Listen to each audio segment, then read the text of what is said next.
ഇവിടെ ഒരാളൂടി ഉണ്ടെന്ന് പറയട്ടോ.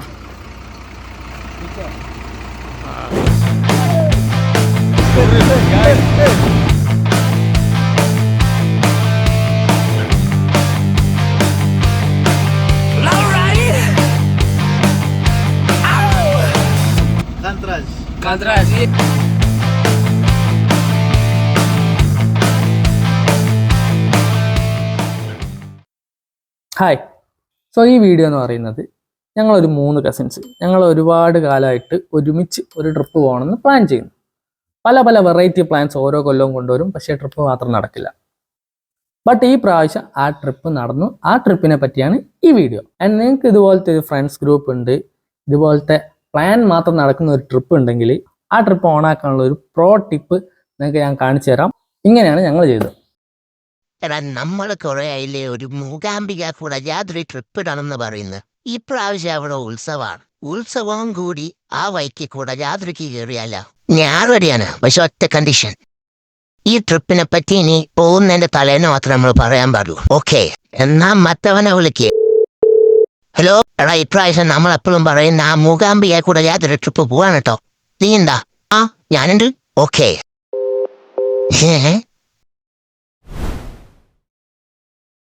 എടാ, മറ്റന്നാളാണ് മെയിൻ ഉത്സവം. നാളെ വൈകുന്നേരത്തെ ട്രെയിന് ബുക്ക് ചെയ്യാൻ കേട്ടോ. Okay okay. പുതിയ ഐഡന്റിറ്റി. ഇത് ശാന്തനു. എന്താ പേരെന്താ? ഒരു പേര് പെട്ട ട്രെയിനിൽ കയറുമ്പോ വേറെ പേരായിരിക്കണം, വേറെ ആളായിരിക്കണം. അടുത്ത പേരായിട്ടുണ്ട് സുബ്രമണി, ശാന്തനു, ധ്രുവ്, സുബ്രമണി, ശാന്തനു കിർലോസ്കർ, സുബ്രമണി, ധ്രുവ് വച്ചോസ്കി.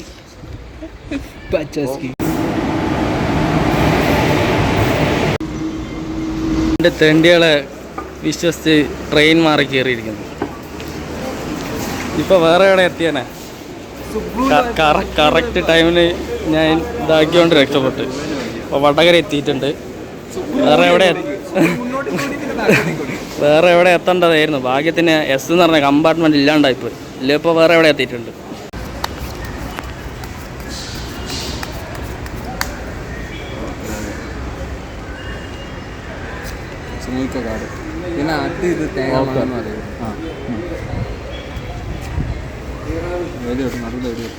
പിന്നെ ഇവൻ്റെ കാര്യം പറയുകയാണെങ്കിൽ ഇവൻ ഇതുപോലെ ട്രിപ്പും കാര്യങ്ങളൊക്കെ പോകുമ്പോൾ ഇതുപോലൊരു സെറ്റ് കാർഡ് എടുത്ത് കീശ എഴുതും.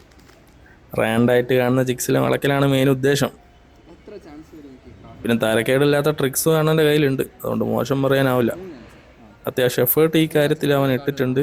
ആൻഡ് അതിനുള്ള റിസൾട്ട് അവന് കിട്ടിയിട്ടുണ്ട് കേട്ടോ. ഞാൻ പറയുന്നത് എനിക്ക് ഫസ്റ്റ് ചാൻസും വേണ്ട, സെക്കൻഡ് ചാൻസും വേണ്ട, ഒറ്റ ചാൻസ് മതി. അതല്ല 8 പോയില്ലേ? അല്ല, അതന്നെയാ ക്യാമറ കൂടി 9.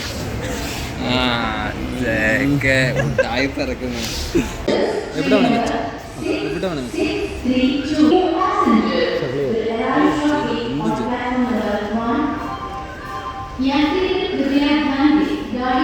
ശാന്തനു ആരാന്ന് ഇപ്പൊ കാണിച്ചു തരാം.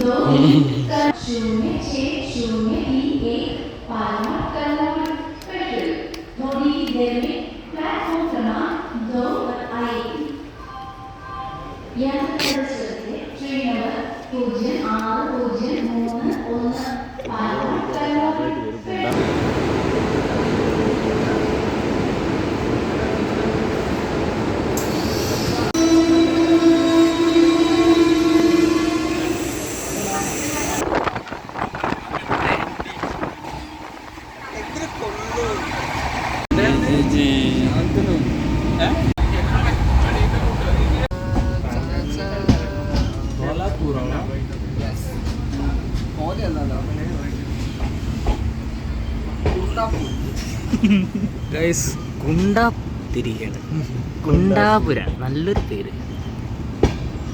ഇവിടെയാണ് നമ്മൾ ഇറങ്ങുന്നത്. ഈ മിടുക്കൻ്റെ ബുദ്ധി പ്രകാരം ഇവിടെ ഇറങ്ങുകയാണ്. സമയം 12 മണി. ഗൂഗിൾ മാപ്പ് നോക്കിയിട്ട് ഷോർട്ടസ്റ്റ് മൂകാംബികേൻ്റെ അടുത്തുള്ള സ്റ്റേഷനിൽ ഇറങ്ങിയത്. പക്ഷെ ഇവിടുന്ന് ഇനി ബസ്സും കിട്ടൂല. അല്ലെങ്കിൽ ഇവിടെ തന്നെ നിന്ന് കഴിഞ്ഞാൽ ചിലപ്പോൾ ട്രെയിൻ എവിടെ സ്ലോ ഒക്കെ ചാടി ഇറങ്ങേണ്ടി വരും.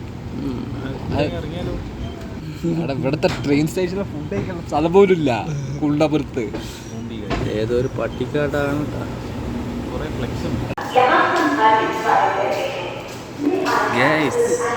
വെറൈറ്റി ആയിട്ടുള്ള ഒരു പേര് കുണ്ടാപുരം.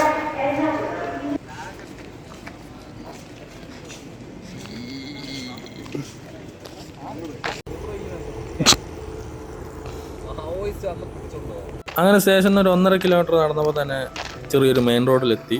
അവിടെ എത്തിയപ്പോൾ തന്നെ ഒരു ലോറിയും ലിഫ്റ്റ് കിട്ടി. പക്ഷേ ട്വിസ്റ്റ് എന്തായിരുന്നെന്ന് വെച്ചാൽ മൂകാംബിക വലത്തോട്ടായിരുന്നു, ഞങ്ങൾ കൈ കാണിച്ചത് ഇടത്തോട്ട്. കൊല്ലൂരിന് പകരം തൊല്ലൂരേക്ക്.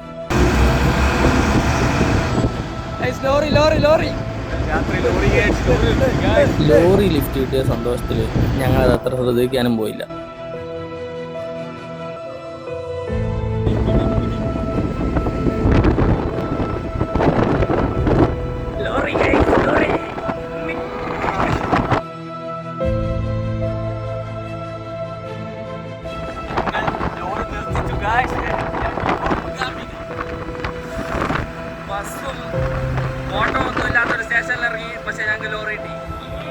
അങ്ങനെ ഒരു 12 കിലോമീറ്റർ ഓടിക്കഴിഞ്ഞപ്പോൾ മാത്രമാണ് ഞങ്ങൾ വരുത്തി വെച്ച മിസ്റ്റേക്ക് ഞങ്ങൾക്ക് മനസ്സിലായത്. അങ്ങനെ വണ്ടി നിർത്തിച്ച് ഏതോ ഒരു കാട്ടുമുക്കിലിറങ്ങി. അങ്ങനെ ഗൂഗിൾ മാപ്പ് എടുത്ത് നോക്കുമ്പോൾ ഒരു ചെറിയ വഴി, ഒരു ഹള്ളി, അതിലൂടെ ഒരു 8 കിലോമീറ്റർ നടന്നാൽ NH-ലെത്തും. അപ്പോൾ ഇങ്ങനെ ഇറങ്ങിയതല്ലേ 8 കിലോമീറ്ററൊക്കെ നടന്ന് വൈബ് പിടിക്കാന്ന് വെച്ചിട്ട് ഞങ്ങൾ നടക്കാൻ തന്നെ തീരുമാനിച്ചു. ആദ്യം ഈ കുറഞ്ഞ നായ്ക്കളും ചെറിയ വഴിയൊക്കെ കണ്ട് ചെറിയ പേടിയൊക്കെ തുടങ്ങി. എന്നാലും ഞങ്ങൾ നടക്കാൻ തുടങ്ങി. അങ്ങനെ ഞങ്ങൾ കുറച്ച് നടന്ന് എത്തിയപ്പോൾ തന്നെ 2 പയ്യന്മാർ ബൈക്കിൽ വന്നു. അങ്ങനെ മലയാളീസ് ആണെന്ന് പറഞ്ഞപ്പോൾ അപ്പോൾ ഇതിലൂടെ പോയാലുള്ള ഡേഞ്ചർ ഞങ്ങൾക്ക് പറഞ്ഞു തന്നു. നിങ്ങൾ വന്ന വഴിക്ക് തന്നെ തിരിച്ച് ലിഫ്റ്റ് ചോദിച്ചു പോയിക്കുമെന്ന് ഞങ്ങളോട് പറഞ്ഞു. അങ്ങനെ ഞങ്ങൾ വന്ന വഴിക്ക് തന്നെ തിരിച്ച് നടന്ന് ലിഫ്റ്റ് ചോദിക്കാൻ തുടങ്ങി. ലിഫ്റ്റ് ഒന്നും കിട്ടിയില്ല. അങ്ങനെ നടന്ന് എത്തിയത് ഈ പയ്യന്മാരെ ഗ്യാങ്ങിൻ്റെ അടുത്ത്. ഒരു 2:30-3 മണി ടൈമിൽ 10-45 കർണാടകക്കാരിങ്ങനെ നിരന്നൊരു സ്ട്രീറ്റിൽ ഇങ്ങനെ നിൽക്കുകയാണ്. കണ്ടാരായാലും പേടിച്ചു പോലെ ഞാനും പേടിച്ചു. അതുകൊണ്ട് അപ്പം നടന്ന കാര്യങ്ങളൊക്കെ റെക്കോർഡ് ചെയ്യാൻ എന്നോട് വിട്ടുപോയി. പക്ഷേ സഞ്ജു വേൾഡ് കപ്പ് അടുപ്പിച്ചു കൊടുത്ത ടൈമിൽ ഇറങ്ങിയത് കൊണ്ടാണോ എന്നറിയില്ല, യവന്മാർക്കൊക്കെ ഒടുക്കത്തെ സ്നേഹം. ചേട്ടാ സുഖമല്ലേ എന്നൊക്കെ പറഞ്ഞ് ഭയങ്കര കമ്പനി. എന്നിട്ട് ഞങ്ങൾക്ക് അവിടെ നിന്ന് ഒരു കാവയൊക്കെ അടിച്ചു തന്നിട്ട് ആ കൂട്ടത്തിൽ ഒരുത്തൻ്റെ വണ്ടിയായ ഈ ഓട്ടോയിൽ ഞങ്ങളെ കയറ്റി വിട്ടു. എന്നിട്ട് ബൈന്ദൂർ NH-ൽ നമ്മളെ ഇറക്കി തന്നു. ഞങ്ങളോടിപ്പോൾ സംസാരിച്ചുകൊണ്ടിരിക്കുന്ന ഒരു തന്നെ കണ്ടു, ഞങ്ങളുടെ മുത്താണിവൻ. ഇവൻ ഇല്ലായിരുന്നെങ്കിൽ ആ ഹള്ളിൽ കൂടി ഞങ്ങൾ കുറച്ചുകൂടി നടന്നിരുന്നതിൽ ഒരു കൊടുങ്കാടിലെത്തിയ അവിടെ നിന്ന് വല്ല പുലിയോ ആനയോ കടുവേട്ടം പിടിച്ച. ഇനി അതല്ല, ഇതൊന്നും പിടിച്ചില്ല എന്ന് വെച്ചാലും അതൊരു കുഗ്രാമാണ്. അവിടുത്തെ ലോക്കൽസ് ചെറിയ ഫോണിനും പൈസക്കൊക്കെ വേണ്ടി കത്തിക്കുത്തും കശാപ്പൊക്കെ ഉള്ള ടീമാണ്. ഇവനാണ് അതൊക്കെ പറഞ്ഞു തന്ന് ആ ഒരു സീനിൽ നിന്ന് ഞങ്ങളെ രക്ഷപ്പെടുത്തിയത്. ഇവനെ കണ്ടിട്ടില്ലായിരുന്നെങ്കിൽ ഞങ്ങളുടെ ഫസ്റ്റ് ട്രിപ്പ് തന്നെ ഞങ്ങളുടെ കാര്യത്തിൽ ഒരു തീരുമാനമായേനെ.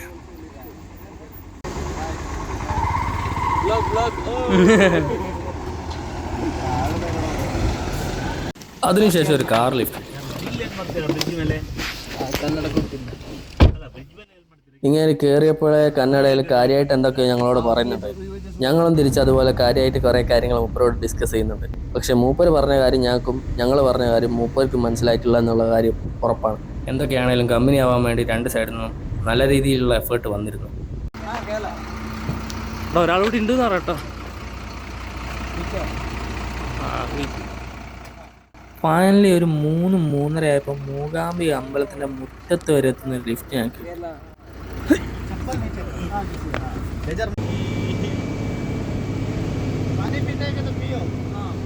ഒരു പാവം ചേട്ടൻ, മലയാളവും ഹിന്ദി അത്യാവശ്യം മൂപ്പർക്ക് അറിയുന്നുണ്ട്. അവിടം വരെ കത്തിയടിച്ച് പോകാൻ പറ്റി. ഞങ്ങൾ വരുന്ന വഴിക്ക് ഒരു മാനിനെയൊക്കെ കണ്ടു. മൂപ്പര് പണ്ട് ഈ റൂട്ടിൽ വന്നപ്പോൾ പുലീനെയൊക്കെ കണ്ടിട്ടുണ്ട് എന്നാണ് പറയുന്നത്.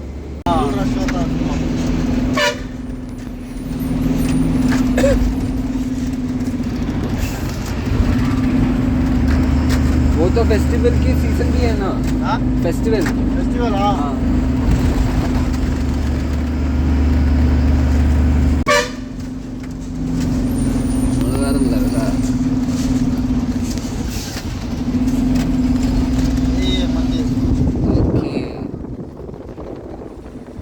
അങ്ങനെ അമ്പലത്തിൻ്റെ മുന്നിൽ തന്നെ അണ്ണൻ ഞങ്ങളെ ഇറക്കി തന്നു.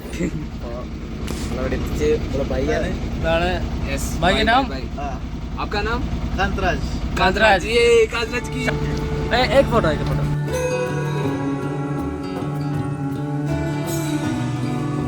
ശരിക്കും ഈ റൂട്ടിലൂടെ മൂപ്പര് വരേണ്ടതല്ലായിരുന്നു. ഹൈവേയിൽ ഒരു ആക്സിഡന്റ് ഉണ്ടായത് കൊണ്ട് മാത്രമാണ് മൂപ്പര് ഈ ഫോറസ്റ്റ് റൂട്ടിലൂടെ വന്നത്. ഇതൊക്കെ ഒന്ന് കൂട്ടി വായിക്കുമ്പോൾ എന്തോ ഒരു ഭാഗ്യം ഈ ട്രിപ്പിലുടനീളം ഞങ്ങളുടെ കൂടെ ഉണ്ടായിരുന്നു എന്നുള്ളൊരു കാര്യം ഞങ്ങൾക്ക് മൂന്നാക്കും അടിക്കാൻ തുടങ്ങി.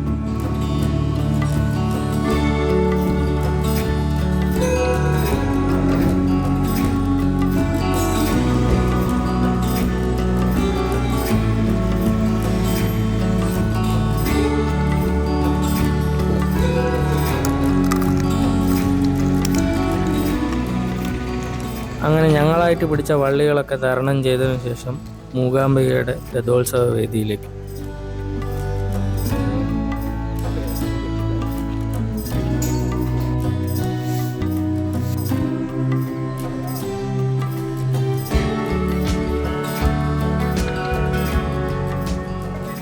ഞങ്ങൾ അവിടെ എത്താൻ ഒരു 4-4:30 ആയിട്ടുണ്ടായിരുന്നു. അതുകൊണ്ട് തന്നെ ഞങ്ങൾ അവിടെ എത്തുമ്പോഴേക്കും ക്ഷേത്ര നടയൊക്കെ തുറന്നിരുന്നു.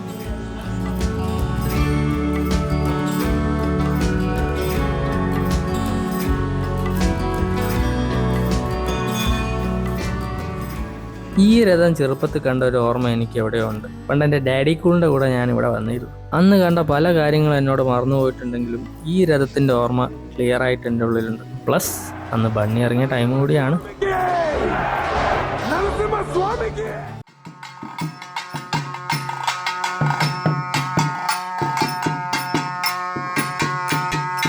ശേഷം ഞങ്ങൾ അവിടുത്തെ ചുറ്റുപാടൊക്കെ ഒന്ന് നടന്നു കണ്ടു.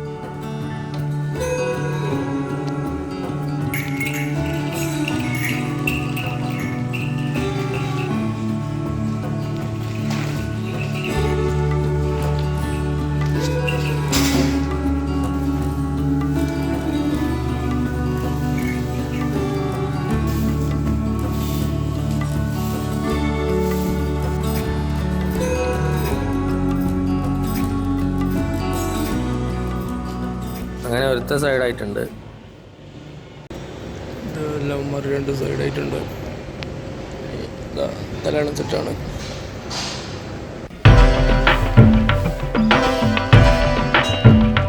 Early morning Mookambika. അതൊരു ഏത്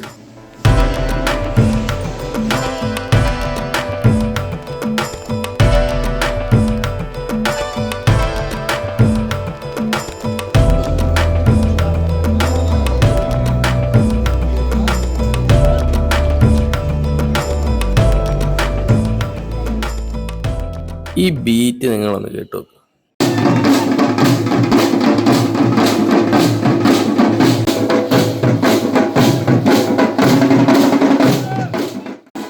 കേട്ടാ 2 സ്റ്റെപ്പ് ഇടാണ്ടിരിക്കാനാവും. പക്ഷേ ഇവിടുത്തെ ഓഡിയൻസ് അത്ര ഇല്ലല്ല. ഇവരെ ഡീസൻസിയും ഭയഭക്തി ബഹുമാനമൊക്കെ കീപ്പ് ചെയ്തുകൊണ്ടിരിക്കുകയാണ്. ഞങ്ങൾക്കാണ് വേലായത്തിലെ വിജയിൻ്റെ സ്ഥിതി. സ്റ്റെപ്സ് കൺട്രോൾ ചെയ്യാനാവുന്നില്ല. പിന്നെ വെറുതെ തെലുങ്കന്മാരെ കയ്യിൽ നിന്ന് വാങ്ങി വെക്കേണ്ടെന്ന് വെച്ചിട്ട് ഞങ്ങൾ ചാടിക്കാൻ പോയി.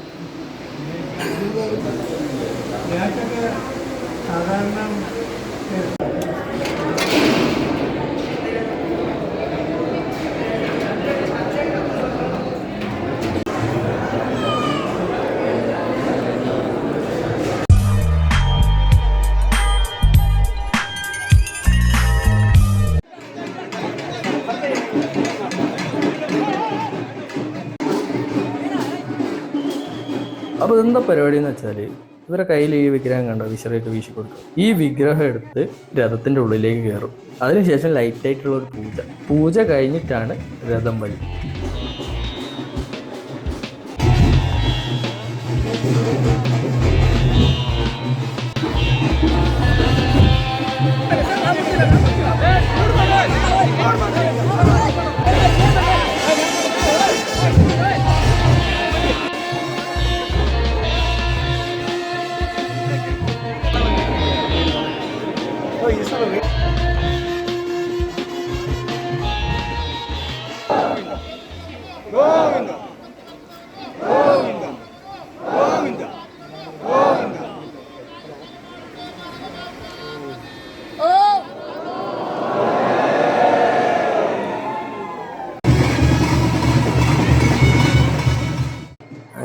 ജസ്റ്റ് ഒരു 10-20 മീറ്റർ വലിച്ചതിന് ശേഷം പരിപാടി പിരിച്ചുവിട്ടു. ഇനിയാണ് ഞങ്ങളുടെ മെയിൻ പരിപാടി. ഫുഡിൻ്റെ ക്യൂ ആണ് ഇട്ടത്. ഇതൊരു 5-8 റൗണ്ട് ക്യൂ അടിച്ച് പോകാനുണ്ട്. ഈ ക്യൂവിൻ്റെ ഒരു പ്രത്യേകത എന്താണെന്ന് വെച്ചാൽ ഇതിലൊരു 60-70% മലയാളീസ് തന്നെയാണ്.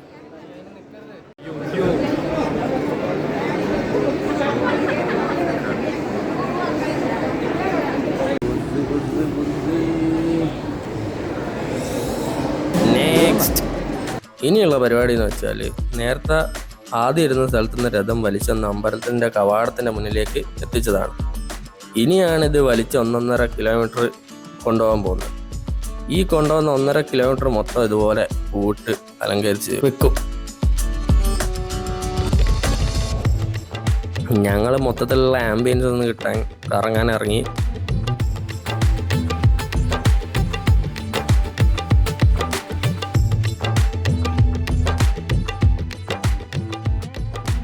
ആളുകൾ വന്ന് നിറയാൻ തുടങ്ങി. പിന്നെ അങ്ങോട്ട് ചെണ്ടയും ഈ പറഞ്ഞ സംഭവവും അല്ലാത്ത പല പരിപാടികളും കാര്യങ്ങളും ഘോഷയാത്രയും ബഹളവും തിരക്കും അങ്ങനെ ആകെ മൊത്തത്തിൽ പുക സീൻസ്. പേഴ്സണലി ഇങ്ങനെയുള്ള ഓവർ ക്രൗഡഡ് ആയിട്ടുള്ള പരിപാടികളുടെ അത്ര വലിയ ഫാനല്ല ഞാൻ. എന്നാലും ഇതൊരു എക്സ്പീരിയൻസ് ആയിരുന്നു.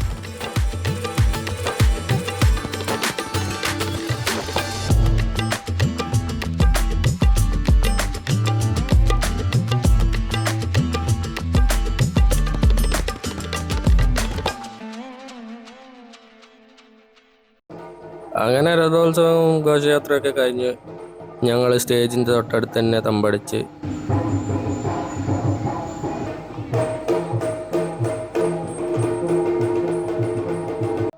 അങ്ങനെ അവിടെ നടന്നിരുന്ന ബാലയം കണ്ടുകൊണ്ട് പെട്ടെന്ന് തന്നെ ഞങ്ങൾ സൈഡായി. കാരണം എന്താ വെച്ചാൽ നാളെ ഏർലി മോർണിംഗ് ആണ് ഞങ്ങളെ കുടയാത്ര. എടാ ഫ്രെയിം വേണ്ട.